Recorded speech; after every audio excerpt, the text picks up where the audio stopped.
On average, there are 37 hate crimes every single day committed against disabled people. Hate crime is one of those phrases that always triggers somebody into believing that it's not really a thing, that it's, people getting their feelings hurt by someone making a joke. Hate crimes against disabled people include attacks on guide dogs, both by human beings and by dogs that are not assistance dogs. Attacks on disabled people directly, either in terms of pushing or shoving, snatching away a mobility aid, or forcibly moving someone without their consent and without identifying to them that you intend to do that. It includes verbal abuse, which isn't just name-calling or banter. It's aggressive. It's death threats. It includes the threats made on social media that people claim don't count because it's not real. But real people are making those threats. It would be nice to believe that they were all being made by bots, being controlled by nefarious, distant powers, but they're not. Ordinary people. People that disabled people have to work with, that they have to live next door to, that they have to live in the same house as, sometimes. People who are in charge of deciding whether disabled people can have necessary support, how much money they're allowed to have to live on. Those are the kinds of people making those comments on social media. And it's real disabled people who are reading them. It's real disabled people who are being told that because they need additional support, because they need help doing things that able-bodied people take for granted, they don't deserve to be alive.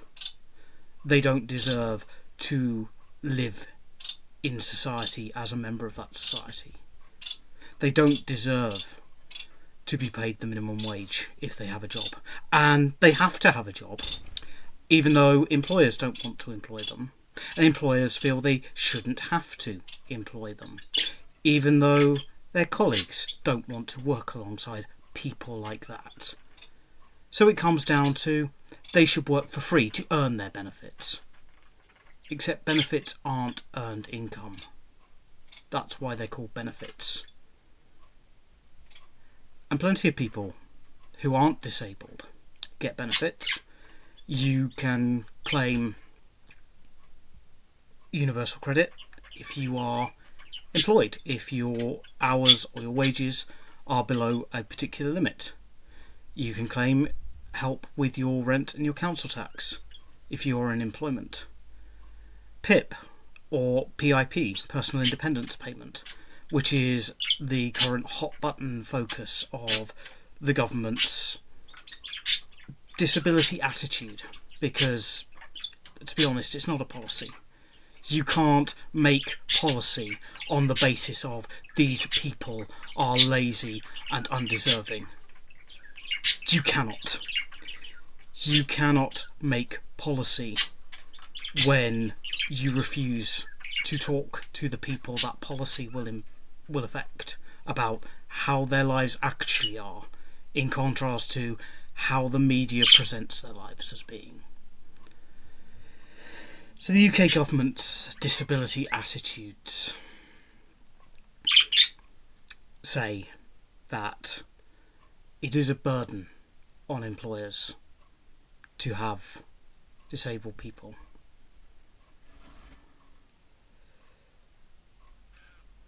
The UK government's disability attitude is focusing significantly on personal independence payment, PIP or PIP, and saying that people shouldn't have it, that it shouldn't be given as cash, that people in work can claim PIP.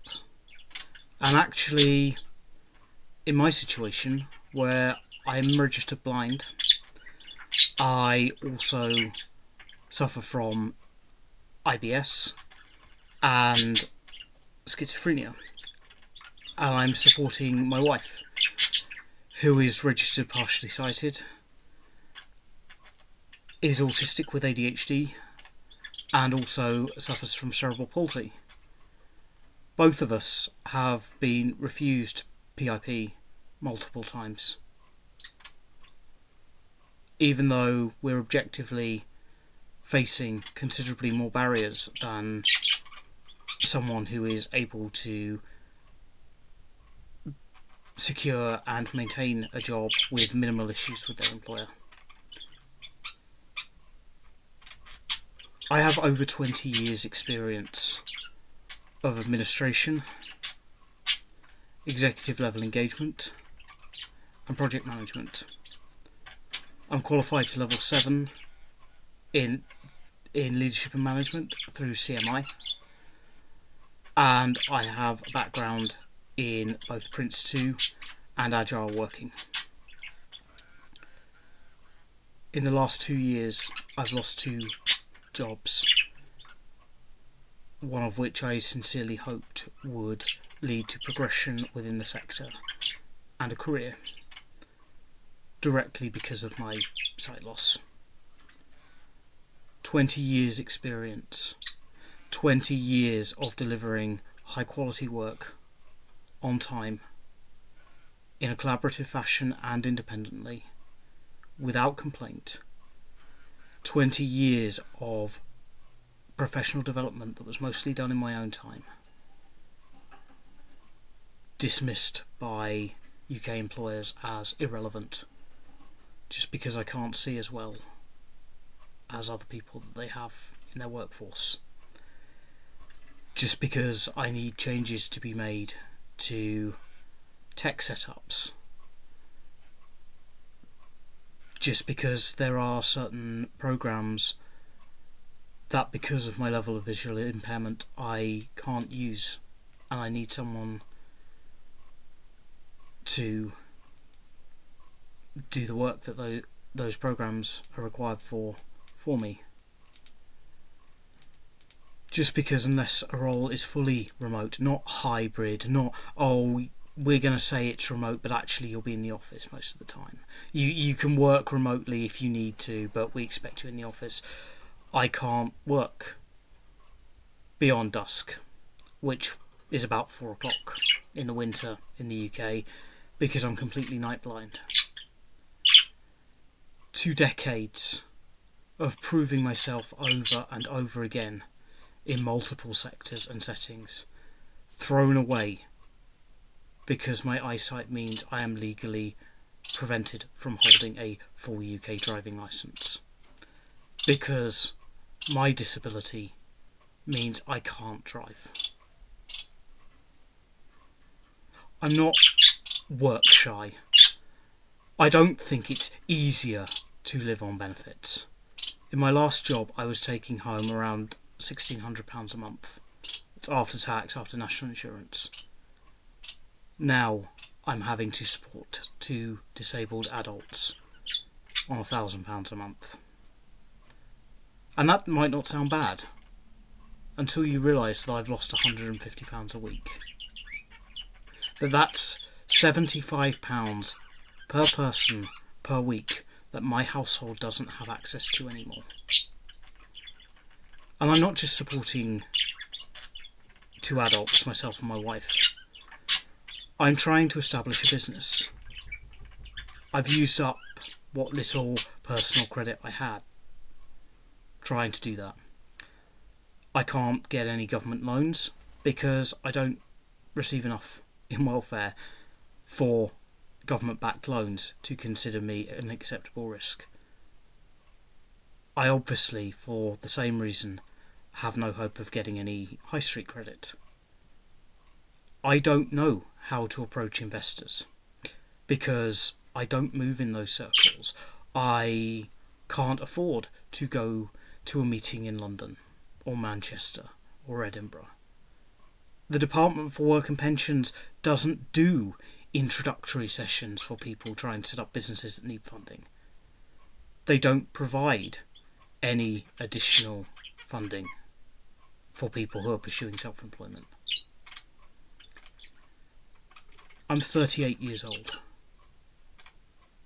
and things that have been said to me directly by employers that I've parted ways with, things that I have taken on board from discussions that the UK government is having around disability, things that I see day in, day out on LinkedIn, make it very, very clear that I'm probably never going to be employed again. And yet nobody is helping me to establish my own business and get that to a position where the fact that with 30 years to go from this point before I'm even eligible for the state pension, and the very likely reality that there will be no state pension by the time I reach anything approaching a retirement age,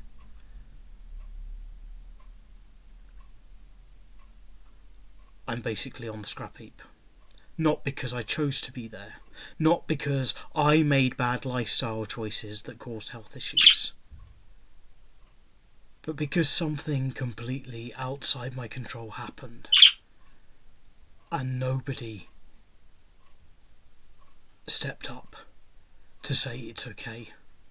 We can figure this out with you. We can figure it out so you can hold on to the life you had, and you can build the life you want.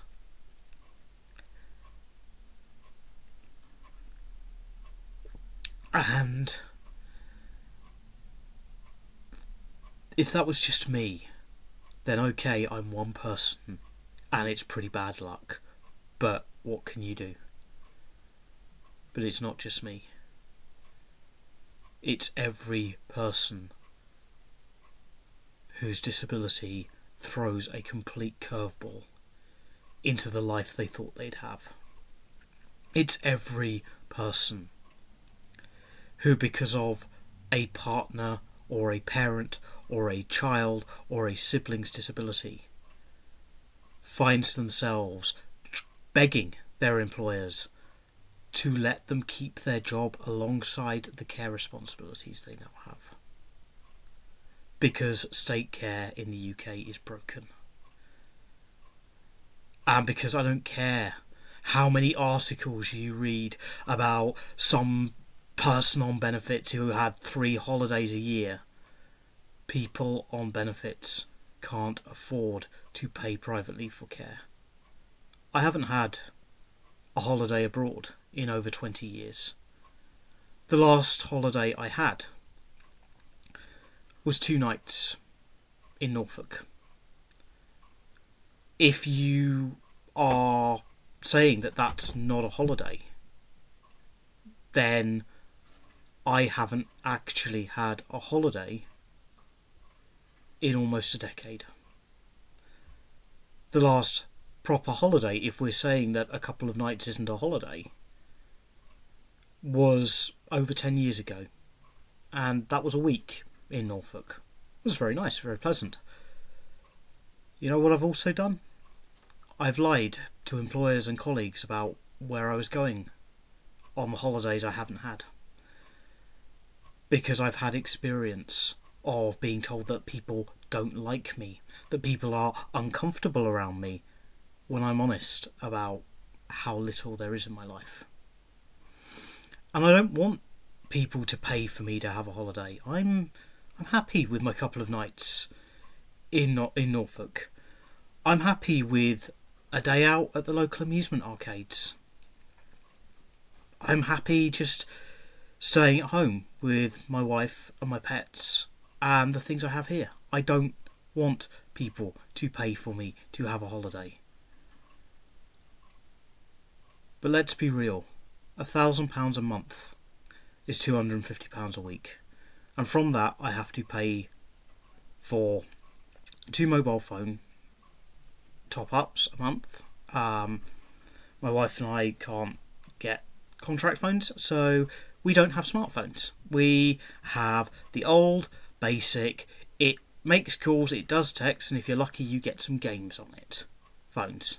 I love them. I don't actually get on very well with smartphones, which is unfortunate because most of the accessibility apps are on smartphones, and it's kind of assumed by support organisations for blind people that you have a smartphone, but even when I wasn't going blind, I didn't really get on with them.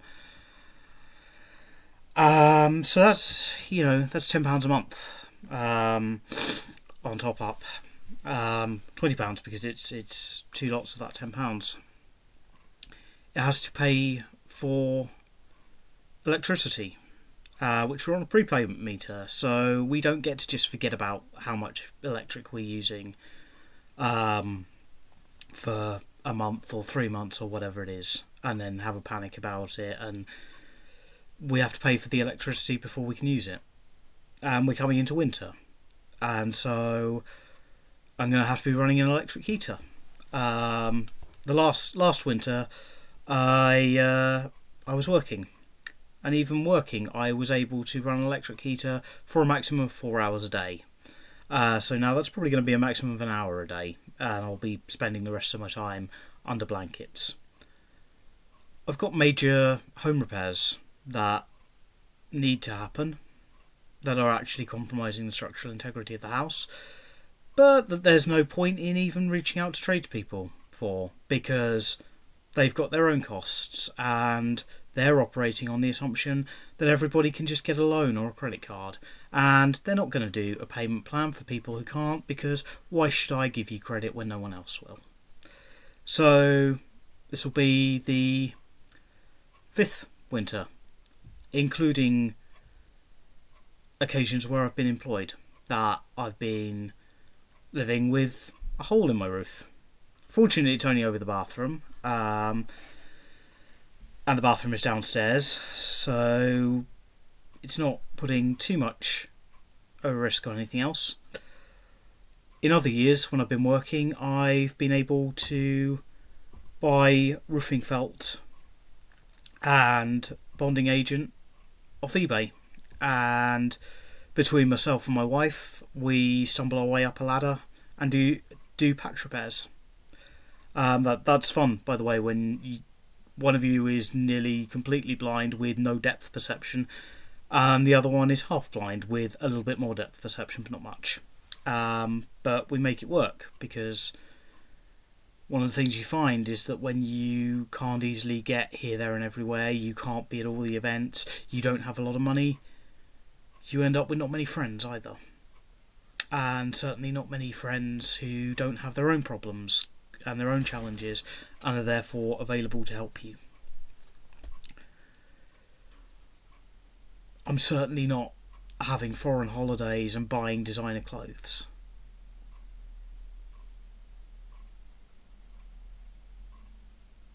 And I don't care what you read in the newspapers, what you see on your television programmes, what you hear on your radio talk shows. Because when I worked as a freelance writer about 10 years ago, I knew of at least 5 people who made their living pretending to be unemployed, pretending to be single mothers on benefits, pretending to be anything that they could get paid for an article for, pretending to be anything that they get a TV appearance out of.